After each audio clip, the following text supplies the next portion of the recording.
Selamat pagi, siang, sore, dan sebagainya. Selamat bertemu lagi dengan saya, Iriandi Budiman.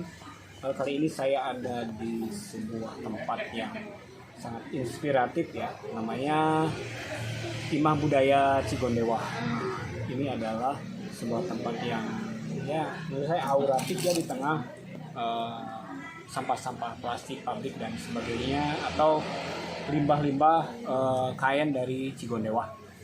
Mungkin kita bisa ngelihat nih rumah ini ya, kita jalan-jalan menikmati rumah ini, apa saja yang ada di sini. Kalau rumah ini seeng ya, seeng ditaruh tangga. Oke, udah kan? Oke, saudara-saudara, hari ini saya Iriandi Budiman bertemu dengan legend kita, Kang Tisna Sanjaya. Ini seorang perupa yang sudah sangat tidak asing lagi di dunia dan di akhirat. Kang, ini ya, gimana? Apa yang bisa dilakukan sekarang pada saat pandemi ini? Ya, tidak mudah sih, karena kendalanya. Tapi kita berusaha sebaik mungkin apa yang bisa kita kerjakan, terutama gotong royong sebetulnya, nggak bisa sendiri lagi sekarang. Timah budaya ini apa nih tujuannya dulu dibikin? Nah, budaya ini sebetulnya ya untuk tempat ngumpul aja, seneng gitu ya. Karena di sini kan dulu orang tua saya orang sini, orang Cigondewa. Ya. Terus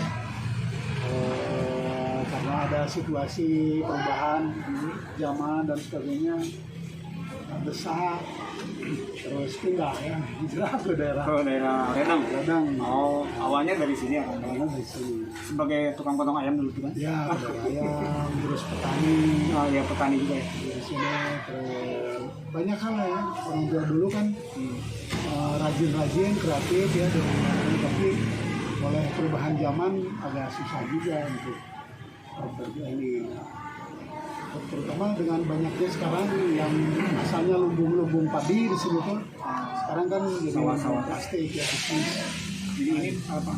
Bisnis apa di sini kan? Ya banyak juga, ada limbah-limbah plastik gitu kan, ada limbah-limbah kain, majun, terus juga ada kertas-kertas, eseng, ada dari benda-benda keseharian di sini tuh, tapi juga ada pabrik-pabrik kue, pabrik plastik dan sebagainya. Mungkin selain nostalgia untuk kesini lagi, itu mungkin ada cita-cita yang lebih luas, misalnya di sini menghasilkan karya-karya yang kreatif, inspiratif, inovatif, dan tip-tip lainnya lah. Ya, Kang Eri, sebetulnya mimpinya sih tinggi ya, tapi kan Ya. kenyataannya kita harus juga realitasnya seperti ini. Saya ingin ini sudah terbukti sebetulnya impian itu. Ini kan dulu tempat Pelan-pelan ya. sampah di sini tuh, tapi dengan karya seni ditukar dengan 8 lukisan, akhirnya saya isi tanah ini bisa, yang orang tua dulu tersisih itu bisa kembali lagi kan dengan kreativitas itu. Ini 560 meter persegi ditanamin pohon, jadi studio. Akhirnya anak-anak bisa kelihatan tempat bermain, tempat pendidikan, juga dari sarana seni, juga dari berbagai macam negara pernah di sini. Jadi tidak hanya seni untuk seniman, jadi juga dengan masyarakat Cigondewa ini, tapi juga seniman-seniman internasional berinteraksi di sini. Iya, ya. Karena kita punya jaringan akhirnya, punya jaring melalui media sosial, pernah diundang ke museum di Singapura, pernah diundang ke Melbourne, pernah diundang ke Austria, ke Jerman. Butuh Institut juga tahun ini kerjasama dengan untuk 100 tahun Joseph Beuys, terus ada kerjasama dari firma hukum di Jakarta, Bahar Group ya, apa namanya, Pro Bono ya, dihibahkan untuk pendidikan di sini. Jadi banyak akhirnya sekarang juga dari ITB penelitiannya di sini ada 2 tema yang mereka mengajukan untuk kerjasama dengan Cigondewa, juga dari Dirjen Dikti Hilmar Farid dia datang ke sini, kantor Mas Duki dari kementerian juga untuk UMKM gimana minta masukannya. Saya kira kalau kitanya punya niat baik untuk bukan kembali sebagai nostalgia tapi merevitalisasi ya. Revitalisasi ya. Ada tempat keramat di sini, ada heritage yang orang tua dulu pernah punya tanah di sini, kita kembalikan lagi dengan semangat zaman sekarang.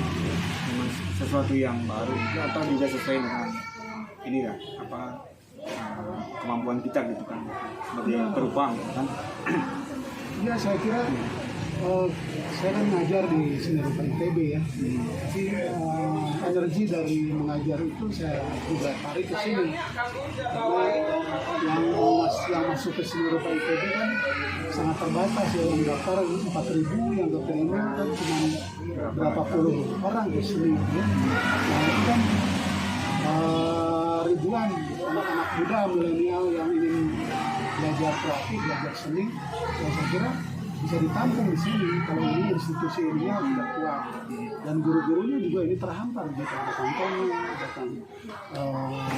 banyak ya di sini yang ada di sini tuh nanti mungkin dari sini selain secara langsung berkarya di sini, belajar di sini, tapi juga nanti kita mau bikin itu ya online untuk seluruh Nusantara. Jadi ini jadi sekolah jadi sekolah seni ya, seni bertaraf unggul internasional. Jadi nanti akan dibangun juga secara institusinya gitu. Dalam pengertian ada apa ya, semacam struktur ini. Iya. Sekarang sedang dibangun ini jadi PT bukan yayasan ya, PT Imah Budaya. PT atau PT? PT perusahaan. Oh, PT kayak seperti komersial gitu kan? PT ini. Kalau PT enggak, itu kan ada dalam hukum itu PT ya, kalau yayasan beda lagi. Jadi ada badan hukumnya yang kuat gitu. Yang legal formalnya kuat. Iya. Terus harus ada secara hukum, secara politik, harus berdikari ekonomi juga. Ya, karena dari sini tuh kalau lihat Kang tadi perguruan tinggi kita kan seni kita tuh ada jarak ya dengan masyarakat. Kalau di sini bisa langsung orang-orang bekerja, anak-anak kita, dan itu akan jadi tempat-tempat galeri-galeri kita itu yang ada hubungan nanti produk estetiknya itu langsung bekerja sama dengan masyarakat. Dan yang menjelaskan apa itu seni ya masyarakat yang bersentuhan dengan Bang Zul, teman-teman di sini. Karena ini yang tadi itu akan pameran di tempat-tempat masyarakat. Gitu. Jadi seninya tumbuh bareng dengan mereka.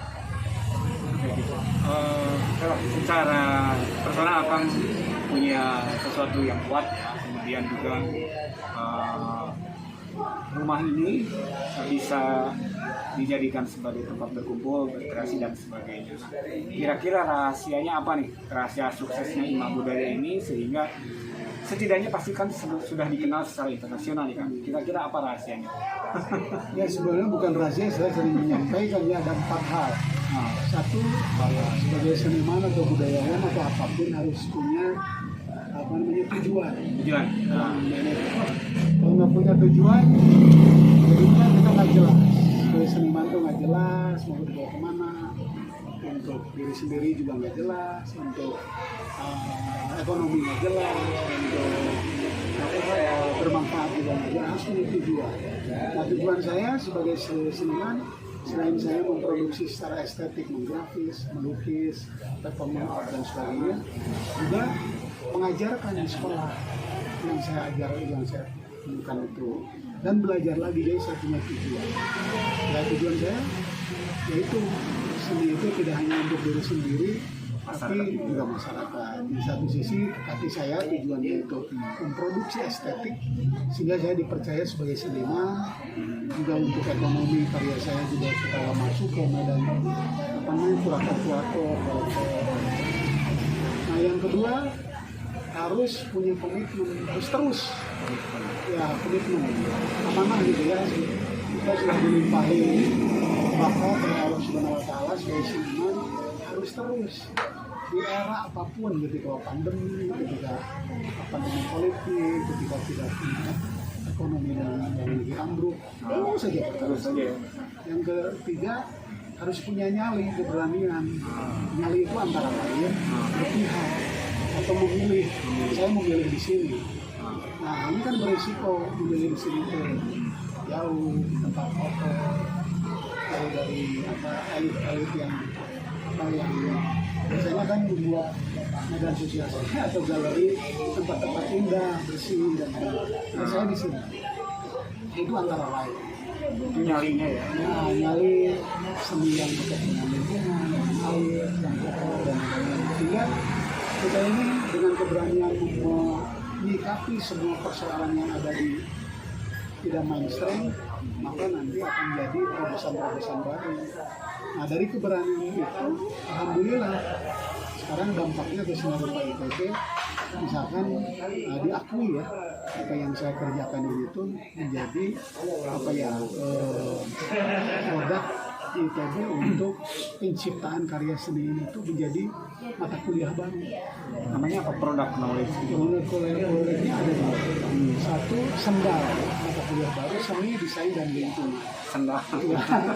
Tuh, dulu kan Seni Rupa ITB itu art for art shape ya, kunsif saja. Jadi seni hanya untuk seni.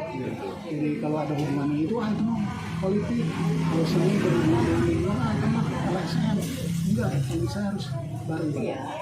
Nah sekarang udah jadi produk, udah 10 tahun menjadi produk yang karena ini karya S3 ya, karena akademis seni. Nah juga untuk kenaikan pangkat, sebelumnya tidak diakui karya-karya semacam itu, penciptaannya itu. Sekarang saya menjadi pelopor untuk kenaikan pangkat dengan karya-karya semacam ini.